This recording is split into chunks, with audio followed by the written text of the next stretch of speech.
Imagine living in fear every single day, tormented by an entity that knows your deepest secrets, your greatest fears, and even has the power to end your life. The Bell Witch haunting is not just another ghost story. It's the scariest true story you've probably never heard about. In fact, did you know that this malevolent spirit was said to be so powerful that it brought a man to his grave? Stay with me, because this is one story that will make you question reality itself. For over 2 centuries, the legend of the Bell Witch has sent shivers down the spines of all who dared to learn about it. This tale isn't about flickering lights or slamming doors. It's about a haunting so intense and malicious that it defies all logic and explanation. It unfolded in the early 1800 seconds, right in the heart of Adams, Tennessee, at the Bell family farm. The Bell Witch's terror wasn't limited to whispers in the dark or a chill in the air. It was violent, vocal, and some would say even fatal. The Bell Witch case holds historical significance and has been dissected and debated over generations. But what makes this story so compelling, so fearsome, is the chilling fact that there are hundreds of documented accounts from people who claim to have witnessed its terrifying manifestations. But what really happened on that cursed land? Many scoff at the idea of hauntings. After all, it's human nature to doubt what we cannot see.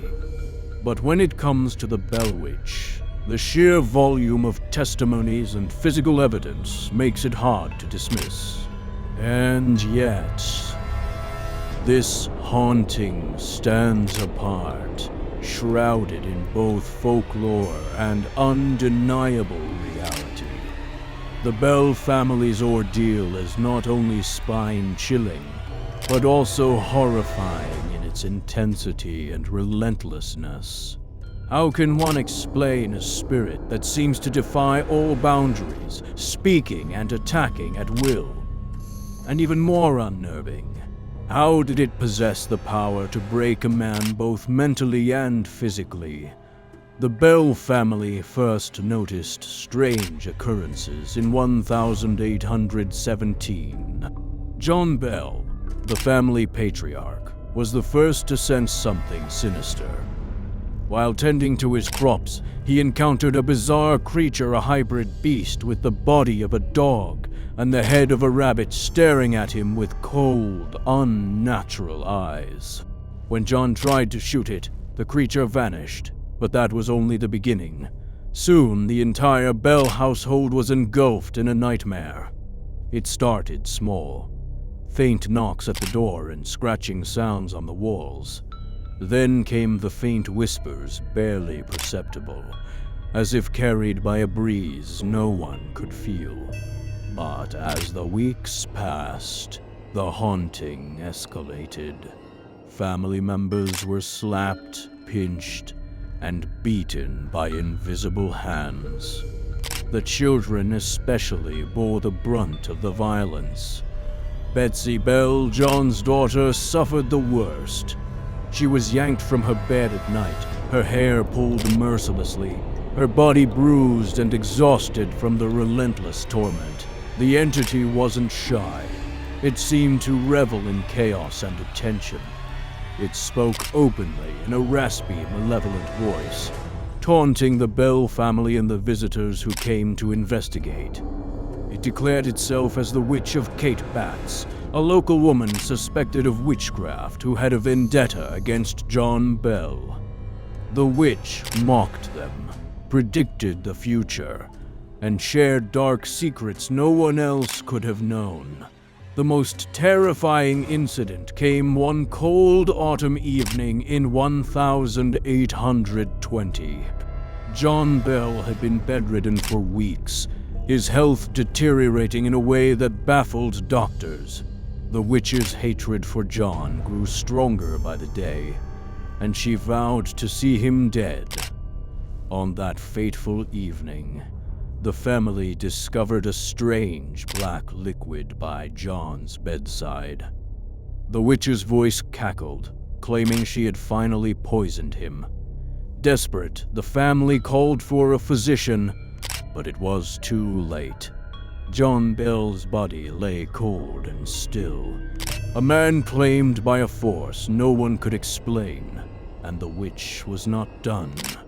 At John Bell's funeral, she was said to have cackled and mocked him as his coffin was lowered into the ground, her disembodied voice echoing through the congregation. Those who stood there swore they would never forget the sound of her laughter, a noise that clung to their very souls. Despite John Bell's death, the haunting didn't stop immediately. The Bell Witch remained, a dark shadow over the farm, until she mysteriously declared she would return in 7 years. When she reappeared as promised, her torment had weakened, but the chilling story of the Bell Witch lived on, forever etched into the land. The Bell Witch case continues to captivate and terrify, a haunting so violent and relentless that it has become one of the most documented in American history. Was the Bell Witch a manifestation of guilt, a warning from the beyond, or a true entity fueled by hatred and malevolence? We may never know. But the whispers of the Bell Witch echo to this day, reminding us that some things are beyond human understanding. What do you think truly happened to the Bell family? Could this really be the deadliest haunting in history, or is there an explanation lurking in the shadows of our minds?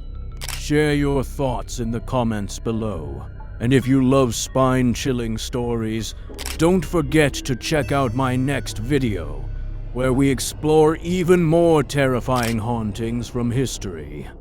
Keep the lights on, and I'll see you there.